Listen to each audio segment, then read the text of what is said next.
Voilà, bon, cette blague va sûrement me coûter la monétisation de ma vidéo, mais bon, hein, c'est pas très grave, c'est pour la blague. Et oui, comme vous l'avez vu dans le titre de la vidéo, aujourd'hui j'ai 23 ans, et si vous aviez dans l'idée de mettre des pouces bleus, de me complimenter, de me faire des cadeaux, faites-le.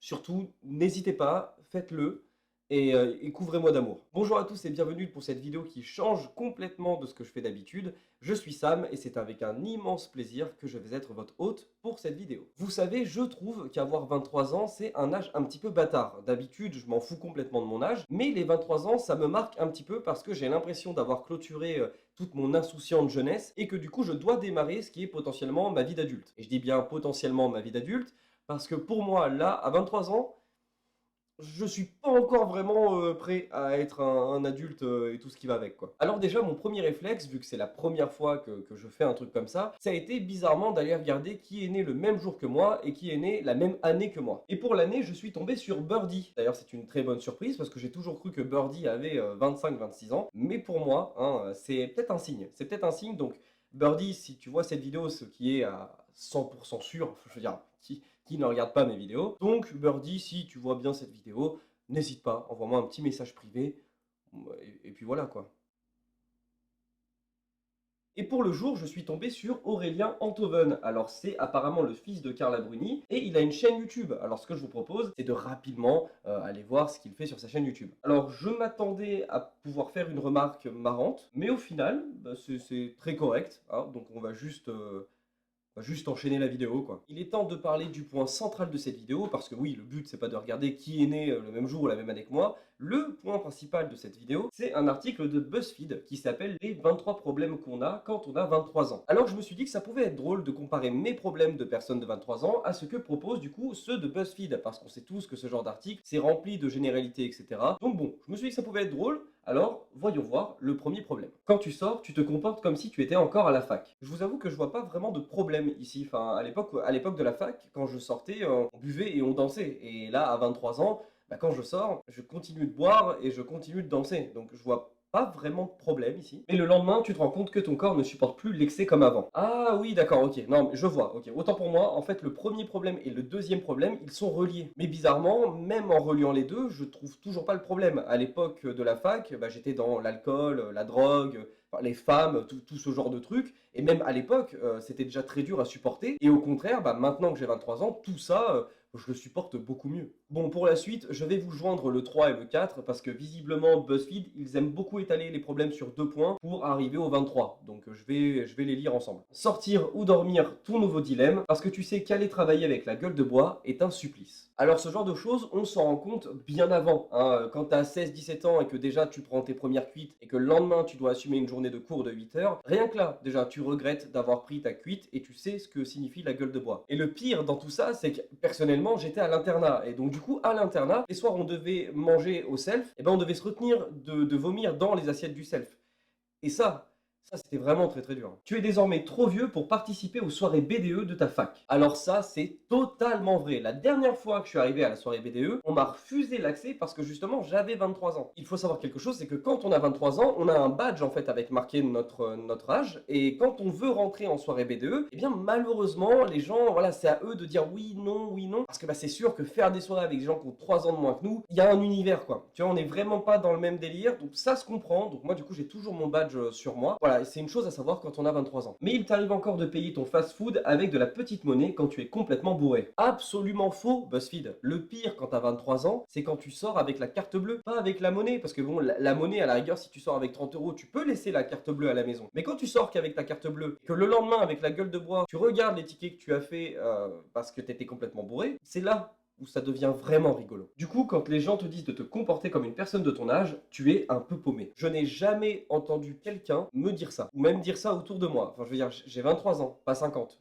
Si j'ai des problèmes, c'est pas grave, j'ai 23 ans. À 50 ans, si la personne de 50 ans a mes problèmes, là oui, on peut lui dire. Mais sinon, j'ai jamais entendu ça, hein. Tes parents commencent à poser des questions qui fâchent. Et d'ailleurs, BuzzFeed nous a même mis des exemples de questions gênantes, donc je vais rapidement les lire. Quand est-ce que tu nous ramènes une petite copine à la maison? Est-ce que tu es gay? Tu t'es inscrit à Pôle emploi? Il serait temps de passer le permis, non? Déjà, si tes parents s'intéressent à ta vie sexuelle qu'à partir de 23 ans, c'est qu'ils ont loupé quelque chose, hein. Ils ont peut-être loupé l'âge où c'était peut-être plus important de te parler de ta sexualité. Et ensuite, je ne vois pas en quoi la question du permis, c'est une question qui est gênante. Parce que bon, autant, imaginons, lors d'un repas de famille, si la personne demande est-ce que t'es gay en plein milieu d'un repas de famille, j'imagine que oui, là c'est un peu gênant. Mais te demander quand est-ce que tu passes le permis, je veux dire, il y a quand même pire comme question gênante, non? Parce que par exemple, pour moi, une question gênante, ce serait, dis donc Dimitri, pourquoi est-ce qu'il y a une photo d'un vieux Allemand nu dans ton ordinateur? Ça, c'est une vraie question gênante, ouais. La 9 et la 10 sont elles aussi liées, donc je vais lire les deux d'un seul coup. L'opinion de ta famille sur tes choix de début de carrière te rend très nerveux, et demander des conseils à tes anciens professeurs n'est pas aussi utile que tu l'espérais. Je comprends que les choix de carrière au niveau familial, c'est quelque chose qui prête à débat. Forcément, les gens sont très nerveux parce que ils veulent pas décevoir leurs parents, etc. Ça, je peux le comprendre. Mais par contre, qui a déjà été voir d'anciens professeurs pour leur demander conseil sur leur carrière à eux?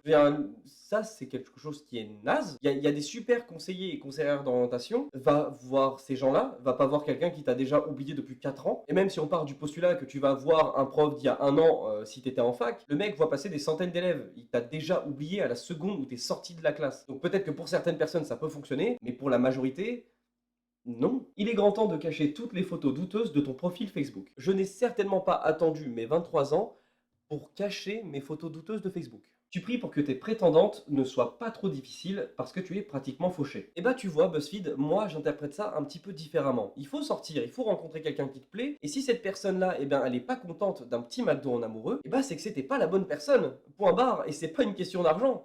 C'est une question de McDo. Et tu as de plus en plus de mal à justifier ton inaptitude à cuisiner. Mec, j'ai 23 ans, je vais pas dépenser 300 € de courses, passer 5 heures à faire un plat que je vais dégommer en 5 minutes devant Love Actually pendant que je pleure toutes les larmes de mon corps. Et en plus, je suis désolé, mais les pâtes à la crème, ça reste la meilleure invention du monde. Tu as de moins en moins le temps de traîner avec tes vieux potes et tu crains qu'ils finissent par te laisser tomber si tu refuses tout le temps de les voir. À vrai dire, c'est peut-être le seul point où BuzzFeed a raison. C'est vrai que plus tu grandis, moins tu as le temps de te consacrer à tes amis et plus du coup c'est quelque chose qui fait un peu peur. Rien à dire, un point pour BuzzFeed. Ta panique existentielle croissante à l'approche du milieu de la vingtaine fait bien rigoler ceux qui ont plus de 25 ans. Mais pas du tout, et puis il faut être quelqu'un d'hyper cynique pour faire un truc comme ça. Faut être quelqu'un d'hyper malsain pour rigoler de quelqu'un qui approche des 25 ans quand toi t'en as plus de 25. Allez viens. Viens, rejoins-moi dans mon funeste destin, rejoins-moi, viens mourir avec moi. D'ailleurs, on te répète souvent que tu as la vie devant toi. Oui, parce que j'ai que 23 ans, j'imagine. 17 et 18 sont liés, donc encore une fois, je les lis tous les deux. C'est plus fort que toi, mais tu ne peux pas t'empêcher de comparer ta vie à How I Met Your Mother ou à Friends. Alors là, je suis entièrement d'accord, je suis totalement d'accord. Surtout que depuis aujourd'hui, bizarrement, à chaque fois que je fais une blague, il y a des rires préenregistrés qui se déclenchent. Ou à n'importe quel film de Cédric, clap je sais pas quoi. Alors je suis désolé Cédric, mais j'ai vu aucun de tes films et je suis vraiment désolé de ne pas pouvoir comparer du coup ma vie à une œuvre de fiction pour ensuite du coup me dire que je suis hyper triste et hyper malheureux. Voilà, je suis vraiment désolé. Ton premier job est loin d'être à la hauteur de tes espoirs. Youtubeur, je m'en sors plutôt bien. Tu sais qu'il faudrait socialiser avec tes collègues plus âgés, mais de quoi pourriez-vous bien parler? De sexe. N'importe où j'ai été, le sujet qui a toujours rassemblé les foules, c'est le sexe. Voilà. Et comme le disait ce bon vieux Bernard, Mais moi je veux faire l'amour. Je veux faire l'amour. ton vrai objectif professionnel, c'est d'atteindre la fin de la semaine. C'est vrai que s'il y a bien une chose qui nous est propre à nous, les personnes de 23 ans, c'est qu'on adore et vraiment on attend énormément le week-end. Parce que c'est un moment où on peut du coup faire des grasses matinées, on peut être avec notre copain, notre copine, on peut sortir. C'est vraiment très très cool. Donc là, je sais que la plupart d'entre vous ont peut-être plus ou moins de 23 ans, donc vous devez sûrement rien comprendre à ce que je suis en train de dire. Mais en tout cas, voilà, le week-end, c'est vraiment un truc qui est cool. Donc nous, on l'attend beaucoup.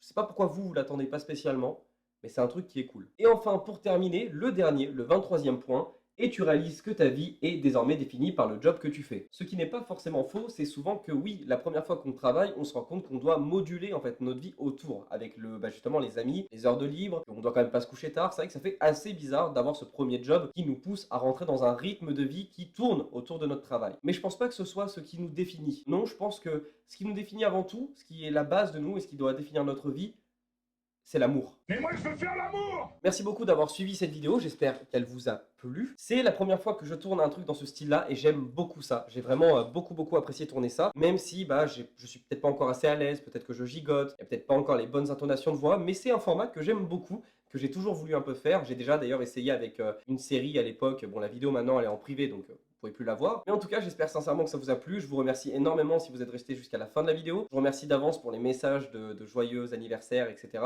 Un grand merci à vous. Avant de partir, si vous pouviez ne serait-ce que défoncer un petit peu ce pouce bleu, ça me ferait extrêmement plaisir aussi. Et à me suivre sur Instagram, c'est dans la description. Et peut-être que je l'afficherai par ici, j'en sais rien. Mais n'hésitez pas, voilà, il y a toute ma vie sur Instagram. Je m'amuse bien, je rigole avec vous et c'est le principal. C'était Sam. Et puis prenez soin de vous. On se dit à la prochaine.